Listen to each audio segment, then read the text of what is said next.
तो hello friends, आज हम मॉडर्न हिस्ट्री का लेक्चर नंबर थ्री को स्टार्ट कर रहे हैं।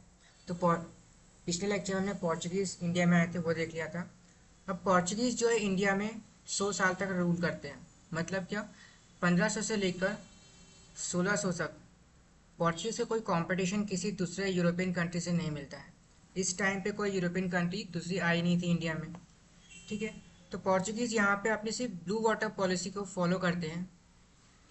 ब्लू वाटर पॉलिसी को फॉलो करते हैं। यहाँ पे वो कभी पोर्चुगीज जो है कभी टेरिटोरियल एक्सपांशन की कोशिश ही नहीं करते हैं। इंडिया के अंदर टेरिटोरियल एक्सपांशन की कोशिश ही नहीं करते। यहाँ पे उनका दूसरा मोटिव था यहाँ पे कि इंडिया में जो है क्रिश्चियनिटी फैलाना। मतलब क्या, ऑब्वियस सी बात है, क्रिश्चियन और मुस्लिम में काफ़ी फाइट चलती रहती है वहाँ पे यूरोप में।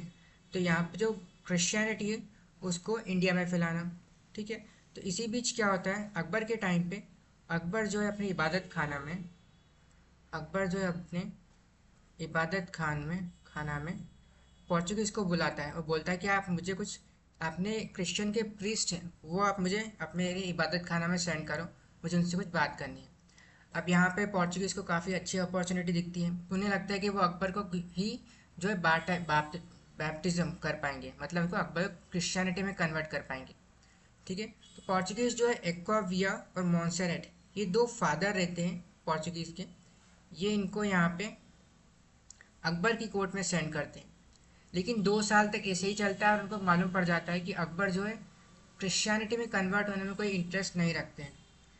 इसके बाद 2 साल बाद वापस से जो है अकबर पोर्चुगीज़ को लेटर भेजते हैं और बोलते हैं कि आप मुझे वापस से एक फादर सेंड करो।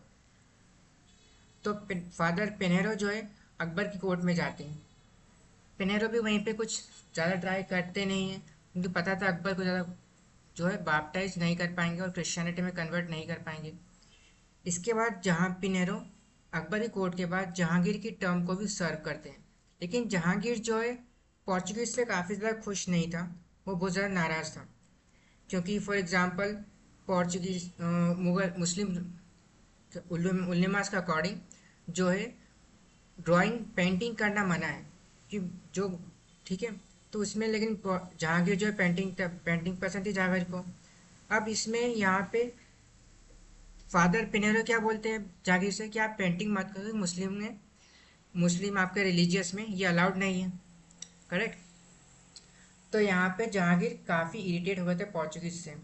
लेकिन क्योंकि जो इंडियन ओशन में पोर्चुगीज काफ़ी अच्छा परफॉर्म कर रहे हैं, उनके पास काफ़ी बड़ी नेवी है, तो उनको कोर्ट में बैठना ज़रूरी है। तो एक तरह से पेनेरो जो है पोर्चुगीज़ की कोर्ट में, जहांगीर की मुगल्स की कोर्ट में बैठने का काम करते थे। ठीक है। इसी के बाद हम आगे चलिए। तो हमारे पास आते हैं इसके बाद डच। ठीक है। अब डच यहाँ पे क्या होता है,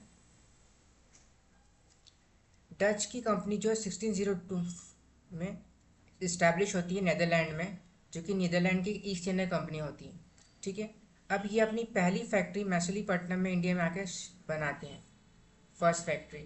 अब चूंकि डच को उसके बाद डच इसी के साथ जो है पोर्चुगीज़ को बहुत बुरी तरह से हराते हैं। मतलब क्या, पोर्चुगीज़ जो अभी इंडियन ओशन में रूल कर रहे हैं, फर्स्ट टाइम कोई सी यूरोपियन कंपनी ने पोर्चुगीज़ को चैलेंज करा है। पोर्चुगीज़ इनसे काटा है सिस्टम और ब्लू वाटर पॉलिसी अंडर इनसे पैसे मांगते हैं और डच इन्हें हरा देते हैं। एक नेवल बैटल होती है और ये हार जाते हैं पोर्चुगीज़। इसके बाद डच जो है नागापट्टनम नियर मद्रास चेन्नई में से ये पोर्चुगीज़ से कैप्चर कर लेते हैं। ठीक है। लेकिन पोर्चुगीज़ जो जो डच है वो अपना जो मेन रूल है वो यहाँ पे नहीं बल्कि मलक्का स्ट्रेट में यहाँ पर सेटअप करना चाहते हैं। उन्हें ये जगह बहुत अच्छी लगी थी और पोर्चुगीज़ का मेन ऑब्जेक्टिव यही था कि वो इंडिया की जगह यहाँ पे जाके अपना जितना भी सेटअप है कॉलोनी बनाए। तो डच कॉलोनी, मलेशिया और इंडोनेशिया जो है एक डच कॉलोनी यहाँ पे बनती है। ठीक है। पूरी डच कॉलोनी बनती है। और साथ ही में डच जो है पोर्चुगीज पे फाइट करके अपना टाइम वेस्ट नहीं करना चाहते थे, इसलिए वो इंडिया के ईस्ट कोस्ट में जो है अपने ज़्यादातर सेटलमेंट को इस्टेब्लिश करते हैं। ठीक है। देन हम आगे कंटिन्यू करते हैं। तो डच की ये सारी फैक्ट्रीज के नाम है। Dutch establish factories in Coromandel coast, Gujarat, Uttar Pradesh, Bengal, Bihar. In 1609 they open factory at Pulicat north of Madras their factory principal India are at Surat, Bimlipatnam, Karaikal, Chinsura, Baranagar, Kasimbazar, Balasore, Patna, Nagapattinam and Kochi. ठीक है, तो यहाँ पे जो है डच जो है अपनी फैक्ट्री सारी सेटअप करते हैं। ठीक है, इसी के बाद वो ट्रेडिंग किस चीज़ में करते थे? Yamuna valley, they carried indigo manufactured in Yamuna valley and central India, textiles and silk from Bengal, Gujarat and the Coromandel saltpetre from Bihar and opium and rice from Ganga valley. Also वो पोर्चुगीज से जो है एक सिलियन करके एक टेरिटरी है, जगह है, उसको भी 1658 में पोर्चुगीज से छीन लेते हैं और ले लेते हैं। ठीक है, इसके बाद हम आते हैं इंग्लिश पे।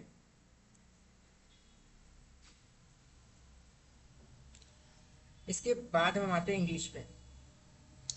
अब इंग्लिश की जो ईस्ट इंडिया कंपनी है, पहले तो गवर्नमेंट के पास जाते हैं, ब्रिटिश गवर्नमेंट के पास। अब ब्रिटिश गवर्नमेंट यहाँ पे कुछ भी पैसे देने में, फाइनेंशियल सेटअप करने में ईस्ट इंडिया कंपनी की मदद नहीं करती है। तो यहाँ पे क्या होता है, मर्चेंट्स ग्रुप रहता है, मतलब एक मर्चेंट का ग्रुप रहता है, मर्चेंट्स का ग्रुप रहता है जो एक ग्रुप बनाते हैं, मर्चेंट एडवेंचरर्स, मर्चेंट एडवेंचरर्स। अब ये मर्चेंट एडवेंचरर्स जो है मिलकर ईस्ट इंडिया कंपनी सेटअप करते हैं, ईस्ट इंडिया कंपनी सेटअप करते हैं। तो यहाँ पे एक चीज़ ध्यान रखने की है कि जो हमने डच ईस्ट इंडिया कंपनी की बात करी थी और जो पोर्चुगीज ईस्ट इंडिया कंपनी की बात करी थी, ये दोनों जो है गवर्नमेंट, मतलब वहाँ के किंग ने सेटअप करी थी। लेकिन जब हम बात करते हैं इंग्लिश ईस्ट इंडिया कंपनी की, तो ये एक प्राइवेट कंपनी है, ये एक प्राइवेट कंपनी है। अब इसी वजह से क्या है, हमें इनका सक्सेस और फेलियर के बारे में भी पता चलता है।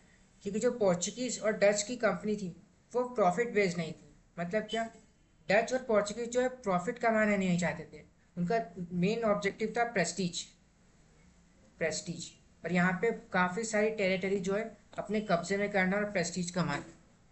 इसीलिए ये काफ़ी ज़्यादा एरोगेंट भी थे। मतलब क्या, जब आपको एक किंग की बैकिंग मिल जाती है कि किंग हमारा सपोर्ट कर रहा है, तो आप तेरे से एक एरोगेंट हो जाते हो, क्योंकि कुछ आप बोलो कि मेरा सर सिर्फ किंग के सामने नीचे ही झुकता है, किसी और के सामने नहीं। ठीक है, तो एक तरीके से एरोगेंसी यहाँ पे देखने को मिलती है। तो उसी तरह से ये क्या करते हैं, जब ये इतने एरोगेंट है, तो एक रूलर से, इंडियन रूलर से कैसे डील करना है, आप कुछ भी तरह से बात नहीं कर सकते। इनका जो बात करने का तरीका था वो बहुत काफ़ी अलग था। ठीक है, तो काफ़ी एरोगेंसी थी इनमें। तो इस लेकिन ईस्ट इंडिया कंपनी ऐसी नहीं है, यहाँ पे ये प्राइवेट कंपनी है। ठीक है, यहाँ पे ये स्टॉक मार्केट में लिस्ट होती है और यहाँ पे पब्लिक का पैसा यहाँ पे लगा हुआ है और यहाँ पे प्रॉपर अकाउंटेबिलिटी यहाँ पे होती है, जबकि इस डच और पोर्चुगीज के सेट में ये हमें देखने को नहीं मिलता है। ठीक है, तो यहाँ पे ईस्ट इंडिया कंपनी किस तरह बनती है, हमारी ईस्ट इंडिया कंपनी बनती है, इसमें काफ़ी सारे शेयर होल्डर्स हैं। ठीक है, क्योंकि एक पर्सन ने, काफ़ी सारे लोगों ने पैसा लगाया इसमें। अब इस शेयर होल्डर में जो एक ग्रुप बनाया जाता है 5 इंडिविजुअल का, ये शेयर होल्डर्स एक 5 इंडिविजुअल का ग्रुप सेट क्रिएट करते हैं, जिन्हें हम बोलते हैं कोर्ट ऑफ डायरेक्टर्स, जिन्हें हम नाम देते हैं court of directors, court of directors. अब ये कोर्ट ऑफ डायरेक्टर्स जो है ईस्ट इंडिया कंपनी को कंप्लीटली मैनेज करेंगे और देखेंगे। ठीक है,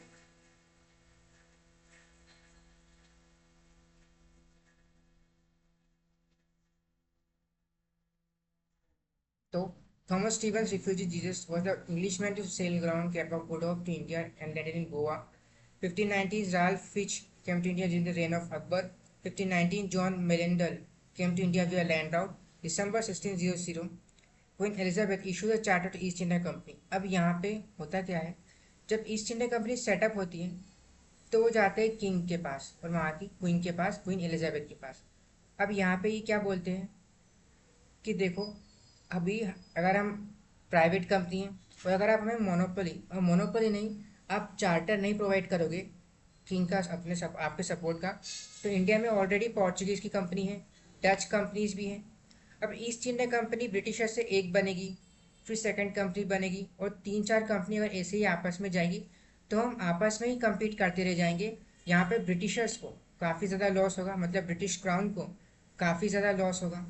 इसलिए यहाँ पे ब्रिटिश क्वीन एलिजाबेथ क्या करती है, एक चार्टर पास करती है 1600 में, जिसमें क्या 15 ईयर्स के लिए यहाँ पे पहले चार्टर में 15 ईयर्स के लिए ब्रिटिश ईस्ट इंडिया कंपनी को जो है मोनोपोली दी जाती है कि आप ही यहाँ पे ट्रेड करोगे और कोई ट्रेड नहीं करेगा। A new trading body was found by a group of merchant known as merchant adventurers under the charter called the governor and the company of merchants of London trading into the East Indies. It was given monopoly of eastern trade और for 15 years के लिए इनको trade monopoly दी जाती है। ठीक है, ताकि वो पोर्चुगीज और डच कंपनी से अच्छे से कम्पीट कर पाए। ठीक है, तो यहाँ पे जो आपको पार्ट दिख रहा है, ये पोर्शन यहाँ से आता है आपका यूके और यूनाइटेड किंगडम। ठीक है, आगे चलते हैं। अब फेज 1 इनिशियल एक्सप्लोरेशन। इसके बाद ईस्ट इंडिया कंपनी जो है 1608 में विलियम हॉकिंस करके जो है जहांगीर की कोर्ट में जाते हैं और ट्रेड के लिए कंसेशंस मांगते हैं। लेकिन पोर्चुगीज के वहाँ होने की वजह से क्या होता है, जहांगीर को उनको मना करना पड़ता है। ठीक है, अब इससे क्या होता है कि ब्रिटिशर्स को और ईस्ट इंडिया कंपनी के लोगों को एक ऑब्जेक्टिव और एक एक्सक्यूज मिल जाता है किंग से, उनके जो किंग है, ब्रिटिश के जो किंग हैं, उनसे और ज़्यादा कंसेशन मांगने का। तो 1609 में फ्रेश चार्टर वापस से लाया जाता है। जो फर्स्ट चार्टर है वो एक्सपायर हो चुका है। First charter was granted by king James one giving it monopoly for indefinite period. मतलब इस बार ब्रिटिशर्स को इनडेफिनाइट पीरियड के लिए ईस्ट इंडिया कंपनी को इंडिया के साथ ट्रेड करने के लिए मोनोपोली मिलती है, ईस्ट में ट्रेड करने के लिए।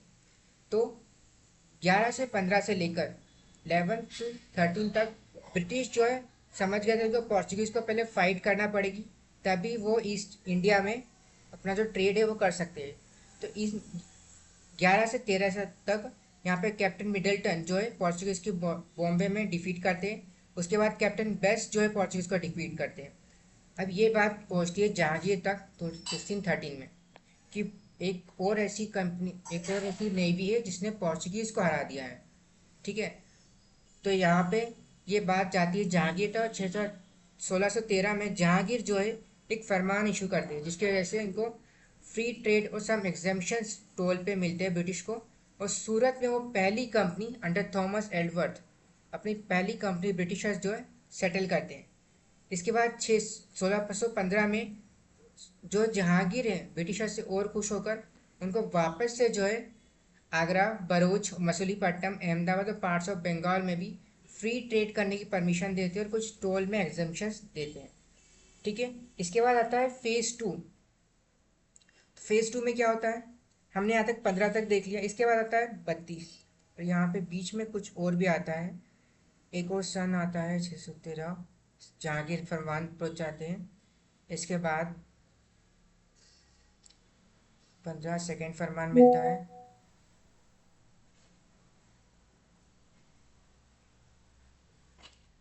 अब यहाँ पे बीच में एक और इंसिडेंट होता है 1632 से पहले 1623 में। 1623 में होता क्या है, अबोयामा मैसेकर। यहाँ पे होता है अबोयामा यामा massacre.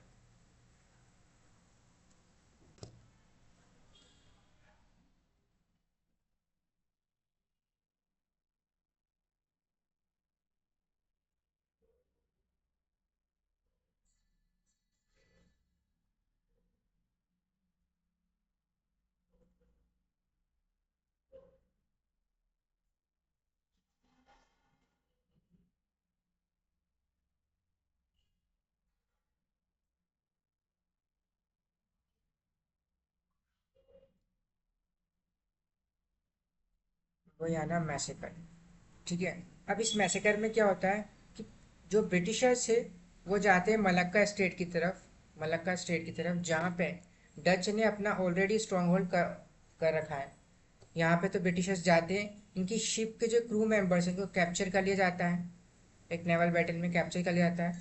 Torture till death British को करा जाता है और यहाँ पे सीधा बोल दिया जाता है कि आप इस डायरेक्शन में तो देखो ही मत, आपको इंडिया में ट्रेड करना है तो करो, लेकिन डच जो है इंडोनेशिया और स्टेट ऑफ मलक्का में जो है अपना ट्रेड करेंगे, मोनोपोली रहेगी उनकी। ठीक है, तो इसके बाद जो अबोयाना मैसेकर के बाद जो है ब्रिटिशर्स जो है इंडोनेशिया की तरफ जाते ही नहीं। ठीक है, तो यहाँ पे क्या होता है, ब्रिटिशर्स जो है अपना 1632 में वापस से तो गोल्डन फरमान मिलता है। कहाँ के रूलर से, गोलकोंडा के रूलर से। यहाँ पे गोलकोंडा का रूलर सिर्फ 500 पगोडाज में ही ब्रिटिशर्स को बोलता है कि आप एनुअल प्राइस मुझे पे कर दो, इसके बदले आप क्या करो। ब्रिटिशर्स बोलते कि हम आपको 500 पगोडास, एक साल का टैक्स पूरा इकट्ठा जमा कर देंगे आपके पास, इसके बाद हमको कोई टैक्स फ्री ट्रेडिंग करने की परमिशन दे दो यहाँ पे। तो मिल जाती है उनको परमिशन। इसके बाद 32 के बाद हमारे पास आता है 39, जिसमें a member of Machilipatnam council the British merchant Francis de in 1639 received from the ruler of Chandagiri permission to build a fortified factory at Madras, which later became the Fort St. George, and replaced Masulipatam as the headquarter of the English settlement in South India।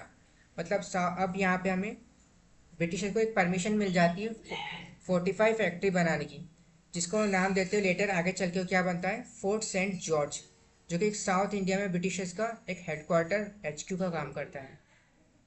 ठीक है, इसके बाद आगे चलते तो 1639 में Francis obtain the Chennai Chennai from the ruler of Chandragiri. Chennai उनको Chandragiri ruler से मिलता है। 1640 में English build saint George in Madras which became the HQ of English East India company eastern coast.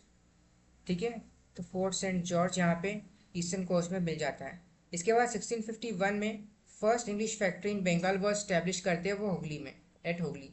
The permission निशान issued by governors of Shah Shuja और Shahjahan nawab of Bengal, they were also granted privilege of free trade for payment of 3000 pagodas और 3000 रुपया। मतलब क्या वापस से same scene है कि यहाँ पे आपको एनुअल इनकम, एनुअल अमाउंट जो है यहाँ के रूलर को दे दिया जाता है और बोलते हैं कि इसके बदले आप हमको फ्री ट्रेड करने की परमिशन दे दो, तो ये भी हो जाता है। ठीक है, इसके बाद क्या होता है, बॉम्बे हैड बीन गिफ्टेड, तो यहाँ पे गिफ्टेड चार्ल्स टू। अब 1651 के बाद 1662 में क्या होता है, बॉम्बे जो है चार्ल्स टू को गिफ्ट कर दिया जाता है डाउरी। मतलब जो चार्ल्स टू है, कैथरीन जो है पोर्चुगीज प्रिंसेस से शादी करते हैं और इसके बदले उनको डाउरी में जो है बॉम्बे गिफ्ट कर दिया जाता है। ठीक है, तो Bombay was given over the east India company on the annual payment. अब यहाँ पे किंग को तो यूज़ है नहीं, मतलब किंग जो है UK में रह रहा है, अब वो बॉम्बे का करेगा क्या इंडियन टेरिटरी का। तो जो किंग है वो बॉम्बे को ईस्ट इंडिया कंपनी को कुछ अमाउंट पे दे देते हैं 1668 में। Later Bombay was made the headquarter by shifting seat of western presidency from Surat to Bombay in 1687। यहाँ पे बॉम्बे को ब्रिटिशर्स अपना HQ बना लेते हैं ईस्ट इंडिया कंपनी वाले। विदिन 1698 में 3 विलेज मिलके Sutanuti, Kalikata and Govindpur was acquired by Job Charnock. These villages later grew into Calcutta. The factory at Satunati was later fortified and renamed as the Fort William। यहाँ पे Britishers का second fort भी बन चुका है। ठीक है, इसके बाद औरंगजेब के साथ काफ़ी ज़्यादा लड़ाई होती, औरंगजेब और इंग्लिश की। यहाँ पे औरंगजेब जो है ब्रिटिशर्स पे डाउट करना शुरू कर देते हैं। ठीक है, तो औरंगजेब क्या करते हैं, औरंगजेब जो है को पता था 60 to 80% ब्रिटिशर्स का ट्रेड कहाँ से होता है, वेस्ट बंगाल से, हुगली से। तो औरंगजेब जो है हुगली को सैक कर लेते हैं और यहाँ पे कुछ सैंक्शंस जो है इंग्लिश पे लगा देते हैं, मतलब ब्रिटिशर्स पे जो है कुछ रेस्ट्रिक्शंस औरंगजेब लगा देते हैं।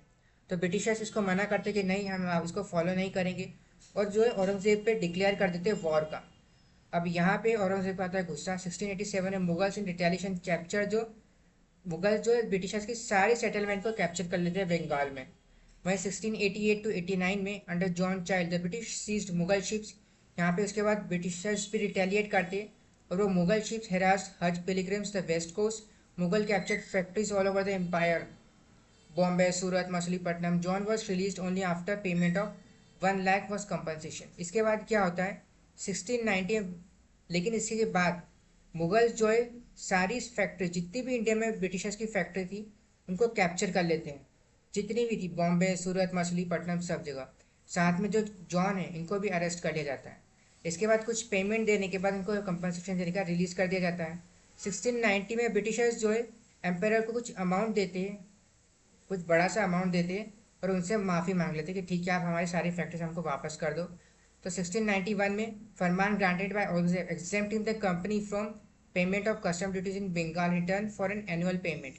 मतलब एक एनुअल पेमेंट आप हमको दो, कंपनी आपसे कस्टम ड्यूटी माफ़ कर देगी। जो गवर्नमेंट है, जो औरंगजेब है, वो कंपनी की सारी कस्टम ड्यूटी माफ़ कर देगा, दस confirming the concession given earlier bye Shah Shuja निशान। ठीक है। इसके बाद ब्रिटिशर्स जो है काफ़ी ठंडे बक्से में काम चला जाता है ब्रिटिशर्स का। 1691 के बाद ब्रिटिशर्स जो है काफ़ी आराम से बिना कोई औरंगजेब को परेशान करे एकदम बैकग्राउंड में काम करते हैं। इसके बाद 1717 में एकदम से इनको फारख्सियार फरमान एक लोकल रूलर से मिलता है, जिसमें क्या होता है, English John Surman to the court of Mughal empire Farrukhsiyar secured three famous firmans given the company many valuable privileges in Bengal, Gujarat, Hyderabad. The firmans thus obtained were regarded the Magna Carta of the company. Their important terms were: in Bengal, the company imports and exports were exempted from additional custom duties, excepting annual payment of rupees 3,000 as is settled earlier. The company was permitted to issue dastaks, passes for the transportation of such goods. मतलब company जो है Dastak passes ले सकती है, मतलब जैसे tax collect करने की ड्यूटीज इनको परमिशन और पावर मिल चुकी है। The company was permit to rent more lands around Calcutta. In Hyderabad the company retain its existing privilege of freedom from duties in trade and had to pay the prevailing rent only for Madras. In Surat, for an annual payment of 10,000 rupees, the East Indian Company was exempted from levy of all duties. It was decreed that the coins of the company minted at Bombay were to have currency throughout the Mughal empire. मतलब यहाँ पे आप Britishers जो है अपनी currency भी print कर सकते हैं। ठीक है। तो यहीं पे आज हमारा लेक्चर फिनिश होता है, यहीं से हम कल कंटिन्यू करेंगे। अगर आपको लेक्चर अच्छा लगे तो लाइक करें, सब्सक्राइब करें। Thank you.